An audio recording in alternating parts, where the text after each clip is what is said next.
For 11 years, I believed my husband's death was a tragic accident, and that my son was the only one responsible for destroying our family. Then an investigator showed us a photograph. It was Linda Harper, my husband's own sister. But that wasn't the worst part. The worst part was a recording from 3 days before Daniel died, and the words Linda said on that call changed everything I thought I knew about my family. And just when I thought the truth was finally out, Linda called me herself. Nobody spoke. The conference room felt frozen in time. The investigator held the file in his hands. Charles stood motionless. Rebecca looked terrified, and I sat there trying to prepare myself for whatever name was inside. Nothing could have prepared me. The investigator slowly turned the file toward us. A photograph stared back. The moment I saw it, my breath caught. No, Rebecca whispered. Charles frowned. The investigator nodded grimly. The photograph showed a woman. Elegant, well-dressed, smiling. A woman I hadn't seen in years. A woman connected to my family long before Ethan started his business. My husband's younger sister, Linda Harper. For several seconds, I couldn't process what I was seeing. Daniel's sister, Ethan's aunt, family. My mind raced backward through years of memories. Christmas dinners, birthdays, family gatherings. Linda had always been charming. Always helpful, always supportive, at least on the surface.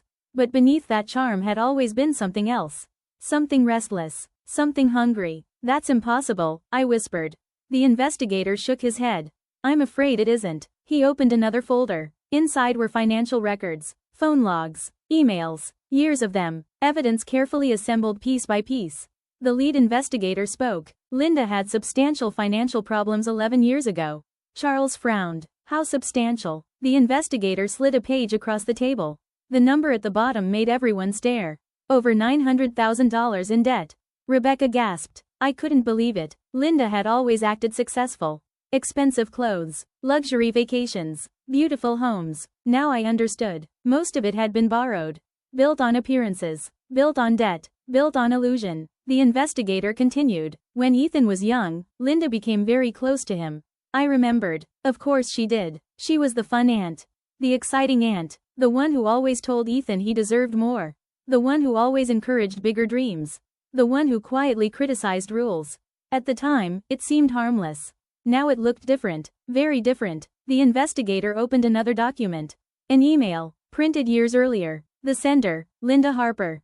The recipient, Ethan Harper. The subject line was simple. Opportunity. The investigator read aloud. Ethan, your father doesn't understand how business works anymore. Some people create opportunities. Other people waste them. The room fell silent. Another email followed. Then another. Then another. Years of messages. Years of influence. Years of advice. All leading in the same direction. Money. Status. Shortcuts. Excuses. Justifications. Linda had spent years teaching Ethan something dangerous. That success mattered more than integrity. That results mattered more than honesty. That smart people didn't follow rules. They used them. I felt sick. Because Daniel had always worried about her influence. Always. And I hadn't listened closely enough. Then came the worst discovery. The investigator opened one final folder. Inside was a transcript. A recorded phone call from 11 years ago. 3 days before Daniel's accident. A call between Ethan and Linda. The recording had been recovered during the investigation. Everyone leaned forward. The investigator began reading. Linda's voice appeared first. Calm, confident, manipulative. Did you talk to your father? Ethan's voice answered. Yes. And? A long pause. Then Ethan spoke. He knows. The room went silent. Linda answered immediately. No. He suspects. He knows. Another silence. Then Linda said something that made my blood run cold. Then he'll get over it. Ethan sounded nervous. He wants to report everything. Linda laughed. Actually laughed. A short, dismissive laugh. Your father has always been emotional. The room felt colder. The investigator continued reading. Then came the line that changed everything. The line that Ethan would later admit had haunted him for 11 years. Linda said, sometimes people have to lose something before they understand what's at stake. Nobody spoke. Nobody moved. Because suddenly we all understood. Daniel hadn't simply discovered Ethan's behavior. He had discovered the source. The influence. The poison. 3 hours later, Ethan finally agreed to speak. Not to investigators. Not to lawyers. To me. Just me. We met in a small office overlooking the city. The same city where he had spent years building a reputation. The same city now watching it collapse. When he walked into the room, I barely recognized him. The arrogance was gone. The confidence was gone. The image was gone. Only exhaustion remained. For a long time, neither of us spoke. Then Ethan sat down and began crying. Not dramatic tears, not performance, real tears, the kind that come from years of pressure finally breaking. "I'm sorry." The words barely escaped him. I remained silent. He looked at the floor. "I never meant for any of this to happen."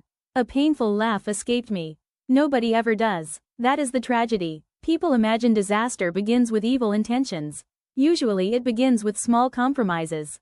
Small lies. Small choices. Repeated thousands of times." Ethan wiped his eyes, then finally said what I had been waiting years to hear. "Dad confronted me." The room became very quiet. I listened. "He found everything." My chest tightened. Ethan continued. "I thought he'd hate me. I thought about Daniel," and shook my head. "No." Ethan nodded sadly. "I know that now." Another silence. Then he whispered. "He gave me one last chance. The same thing described in the letter. The same thing described in the voicemail. The same thing Daniel always gave people. One more chance. One more opportunity. One more path back." What happened? Ethan closed his eyes. For several seconds, he couldn't answer. Then finally, "I chose Linda." The words shattered something inside me. Because they were honest. Brutally honest. He had chosen the person who told him what he wanted to hear, instead of the person who told him the truth. He chose comfort over accountability. Image over integrity. Ego over character. And everything that followed had grown from that decision. Tears filled his eyes again. I thought Dad was standing in my way. His voice broke. But he was trying to save me. For the first time since this nightmare began, I saw genuine understanding, not fear of consequences. Understanding. And sometimes that hurts more.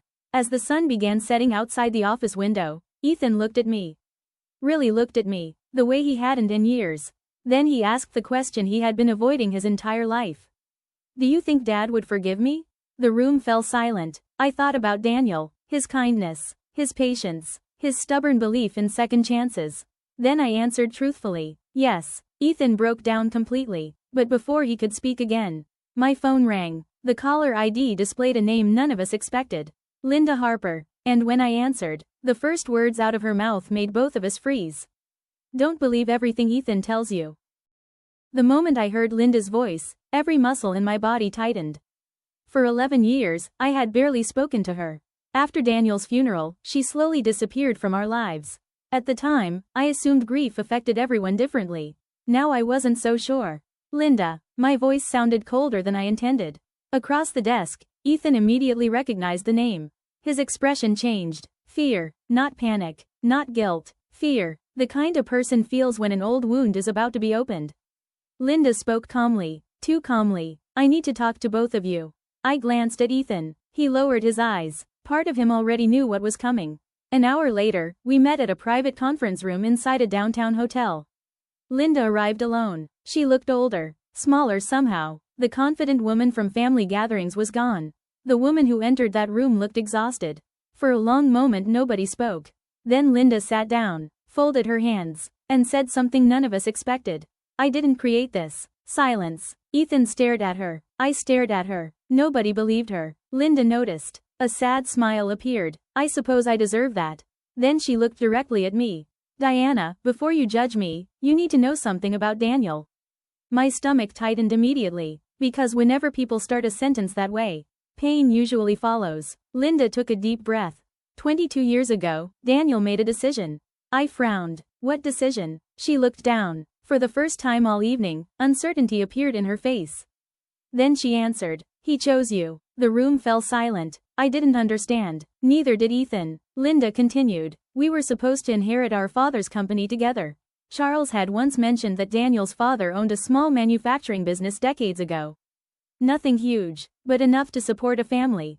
Enough to leave something behind." Linda continued. "Our father planned to divide ownership equally." I listened carefully. Then came the twist. Daniel refused. I blinked. "What?" Linda nodded. "He told Dad to give everything to me." The room froze. Even Ethan looked shocked. Because that sounded exactly like Daniel. Exactly. Too generous. Too trusting. Too willing to sacrifice for others. Linda continued quietly. "He said he wanted to build his own future." A tear appeared in her eye. "He believed I needed help more than he did." Nobody spoke. For the first time since meeting her that day, Linda didn't look manipulative, she looked broken. Then she revealed something none of us knew. The company failed 3 years later. Completely. Bankruptcy, debt, lawsuits, everything gone. Linda lost almost everything, including her marriage, including her savings, including her confidence. I felt humiliated. Her voice cracked. I felt like I'd wasted the gift Daniel gave me. For years, she carried that shame. Years. Then something dangerous happened. She started comparing her life to Daniel's.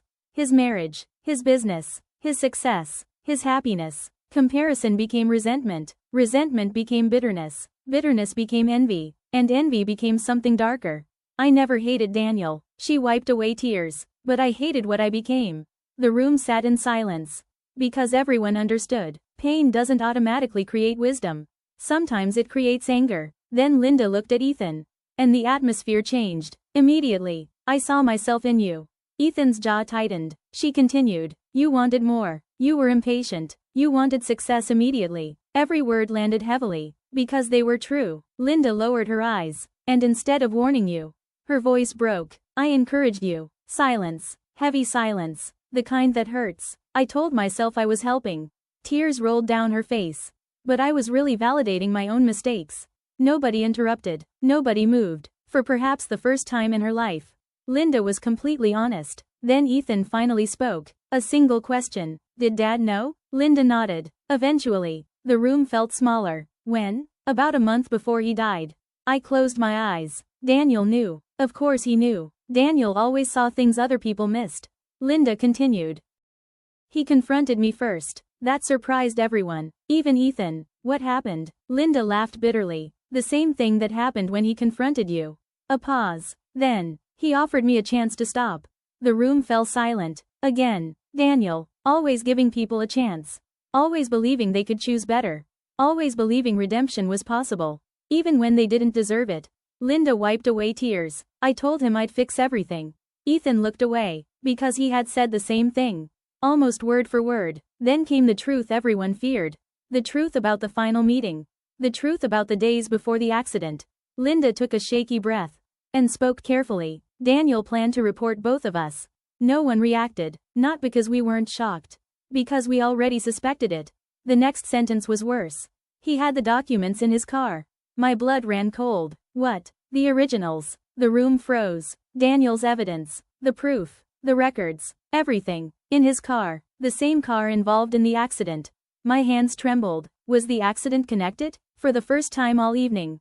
Linda looked horrified. Genuinely horrified. No. The answer came instantly. No. Tears filled her eyes. No matter what else happened, it was an accident. Relief washed through the room. Painful relief. Because despite everything, Daniel hadn't been murdered. He hadn't been hunted. He hadn't been silenced. He had simply been taken away by tragedy. A random tragedy. The worst kind. The kind nobody can blame. Then Ethan did something unexpected. He stood, walked to the window, and stared at the city below. For nearly a minute he said nothing. Then finally, I spent 11 years blaming Dad. The confession stunned everyone. He continued. I told myself he didn't understand me. His voice shook. I told myself he would have ruined my future. Another pause. Then, the truth is, he swallowed hard. I was afraid he was right. The room became very quiet.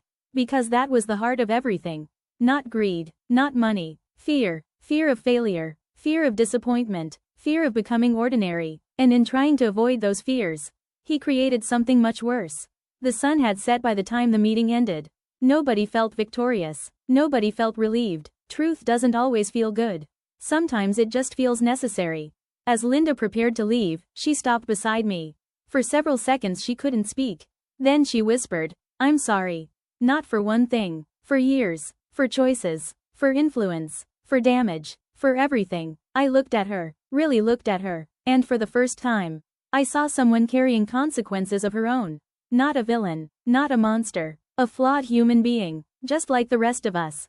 Then she walked away. And disappeared into the night. The next morning, Ethan would make the most important decision of his life. A decision that would cost him nearly everything he had built. But it would also give him something he hadn't possessed in years. His integrity. And by sunset, the entire city would know the truth.